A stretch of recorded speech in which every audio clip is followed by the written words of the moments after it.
Estamos de volta com Religar e Conhecimento Religião. Hoje nós estamos falando sobre religião e comunicação e o nosso convidado é o Moisés Sbardelotto. Ele é doutor em Ciência da Comunicação pela Unicinos. Moisés, você falava sobre o impacto das transformações ocorridas nesse mundo das conexões, das redes, sobre as religiões, né?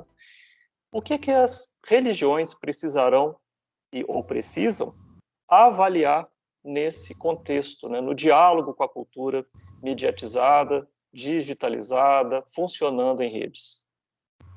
Eu acho que passa muito por essas novas formas de relação, né? Relação humana, mas também relação com as alteridades, né? E aqui entrando também já na questão do próprio sagrado, né? Das experiências religiosas. E eu acho que todo esse processo de mediatização, ele vai afetando, vai transformando elementos centrais na experiência das várias religiões. Por exemplo, a identidade religiosa.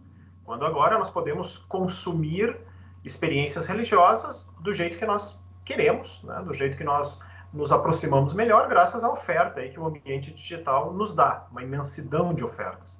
Depois a questão da autoridade, por exemplo, né? Quem que define o que é doutrinariamente correto ou não de uma religião, quando nós temos várias autoridades também na rede falando coisas as mais díspares sobre uma mesma tradição religiosa. Depois a ideia de comunidade, né? A forma como as pessoas vão se relacionando, construindo comunidades de formas diferenciadas em comparação com a comunidade mais tradicional, local. E depois as ritualidades, né? Também porque o ambiente digital vai trazendo outras práticas litúrgicas, digamos assim, práticas rituais que se diferenciam também das práticas tradicionais das religiões, né? Então, quer dizer, essas pequenas transformações, mas que afetam características muito centrais das religiões, né? Numa gama bastante diversificada. Então, acho que as religiões precisam cada vez mais, e já estão tomando consciência dessas transformações, porque mudam e transformam, na realidade, a própria existência do ser humano, a forma como ele se relaciona com o mundo e também com o além do mundo, digamos, né? com a transcendência, o divino, o sagrado. Então, sem dúvida, é um período, né, que a gente consegue perceber essas transformações. Bem, além de pesquisador desse tema, você também trabalha como assessor, né? Muito conhecido o seu trabalho na assessoria junto à Conferência Nacional dos Bispos do Brasil, da Igreja Católica. Como é que você tem trabalhado com a Igreja Católica, né, nas suas assessorias, no sentido de ajudar essa instituição a manter o seu legado diante desses desafios? Sim, é um problema sério, digamos assim, que as instituições mais tradicionais e históricas vêm vivendo, porque, como eu dizia, é um processo de transformação grande, significativo e muito concentrado no tempo, muito rápido, muito acelerado.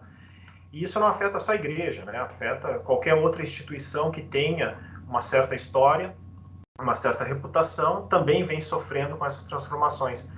E eu gosto sempre de citar uma frase que vem, inclusive, da tradição cristã, de Santo Ambrósio, imagina, no início do cristianismo, século IV, que ele falava mais ou menos uma ideia assim, né? Que é necessário conservar as coisas do passado e buscar sempre as coisas novas, né? Então, as duas coisas ao mesmo tempo. Conservar, né, aquilo que vem do passado, as heranças, os legados, mas, ao mesmo tempo, buscar as coisas novas.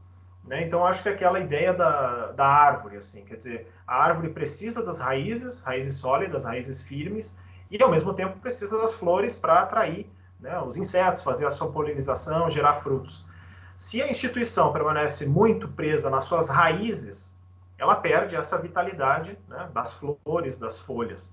E o contrário também é verdadeiro. Se ela se apega só nas suas folhas e nas suas flores, ela também vai definhando porque perde ali a seiva que vem do solo.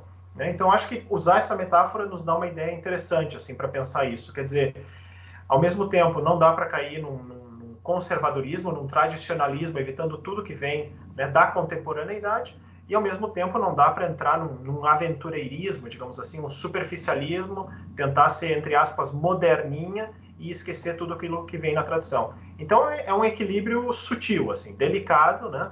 Mas que é possível, e eu acho que a Igreja Católica, assim como outras instituições, tem conseguido fazer isso, né? dentro dos limites e das possibilidades né, de toda a experiência. Parece que um dos desafios, né, você já escreveu sobre isso, é a tentação de superar esse âmbito, né, como mero espaço do marketing religioso. Uhum. Sim, sem dúvida. Eu acho que esse é um risco muito forte, especialmente nas igrejas cristãs, justamente por causa dessa entendimento, digamos assim, de que é necessário anunciar o evangelho, né? Então, muitas vezes se recorre às experiências de grandes empresas, né? De grandes marcas, para fazer esse tipo de anúncio, que se transforma quase numa mera publicidade, né? Numa propaganda vazia. E eu acredito que as igrejas cristãs não podem cair nesse risco, porque o que elas anunciam, no fundo, não é só um produto a mais, não é uma marca a mais, não é só uma imagem, mas é uma experiência que transforma, né, que busca transformar a própria vida, a própria realidade. E esse é um risco muito grande, né, dentro das igrejas cristãs e entre elas, porque aí começa a se gerar também um certo mercado religioso em que valem praticamente as mesmas regras de competitividade, né, de concorrência. Então, é um risco muito grande, né? Aquilo que se fala também da cultura fast food, da cultura do descartável, né? Então, a experiência religiosa começa a passar por isso também. Experiências rápidas, intensas, né? Use e joga fora. Então, é um risco, na realidade, para as próprias igrejas. Eu acho que aqui o desafio, né, pelo menos na tradição cristã, é resgatar a origem, de novo, né? A fonte, que é a experiência de um encontro, né, que transforma a vida e, portanto, não é só de um produto a mais, é algo que passa muito mais pelo testemunho, né, pela história pessoal de cada pessoa e não só por um proselitismo, digamos, da boca para fora, simplesmente para atrair mais adeptos, né? Bem, desde Paulo VI, os papas têm emitido mensagens para celebrar o Dia Mundial das Comunicações Sociais. Nós estamos na 55ª mensagem. Papa Francisco, esse ano, né, usou como lema "Vinde e ver", né, e o subtítulo é "Comunicar encontrando as pessoas como e onde estão". O que você destaca da mensagem do Papa Francisco para esse ano, né, na celebração do Dia Mundial das Comunicações Sociais? Essa mensagem ela é muito bonita, assim, quase poética, né, na forma como ela é escrita. E eu acho que o que mais o Papa está chamando a atenção com essa ideia de ir e ver é a experiência da comunicação, particularmente do jornalismo, né? Ele escreve também direcionado aos jornalistas, que colocam o pé no chão da história, né? Que não fazem aquele jornalismo à distância, como ele mesmo diz, palaciano, né? Um jornalismo meio fotocópia, sempre igual, né? Troca aí as publicações, mas é a mesma abordagem, as mesmas fontes, o mesmo estilo.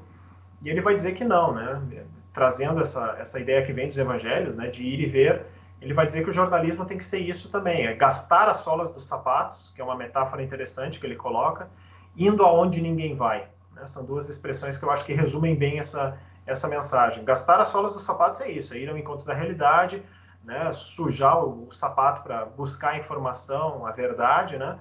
Indo aonde ninguém vai. E aí ele vai chamar a atenção de um jornalismo que vai ao encontro das minorias, né? Especialmente dos mais pobres, os abusos que são feitos, e da criação, quer dizer, toda a questão ambiental também, né? Um jornalismo que seja também crítico, digamos assim, que faça esse tipo de denúncia, indo aonde ninguém vai, quer dizer, aonde o grande jornalismo não corre atrás para investigar, o desafio, então, do jornalismo, ao menos cristão, de buscar cobrir esse tipo de fenômeno, né? No seu livro Comunicar a Fé, né, o que o leitor, a leitora, né, pode encontrar de subsídio, de reflexão sobre esse ato comunicacional, né, que, Uhum. que é o processo da evangelização? Sim. Esse é um livro que o título ele já traz um pouco uma chave de leitura, digamos, porque a ideia é justamente superar uma visão da evangelização como mera transmissão, como se fosse um processo automático, linear, mecânico, né, de difusão de meramente informações. E o que eu tento trazer é que não. Pensar a evangelização é pensar algo mais complexo, que envolve outros elementos, né? E então aí o verbo-chave é justamente comunicar, e não só informar, transmitir, né? Que traz toda essa complexidade da comunicação. E aí o livro tem uma primeira parte que vai trazer um pouco essa reflexão, Depois uma segunda parte que aborda particularmente o pensamento do Papa Francisco sobre comunicação, né? Então seus textos, documentos, uma leitura comunicacional de tudo isso.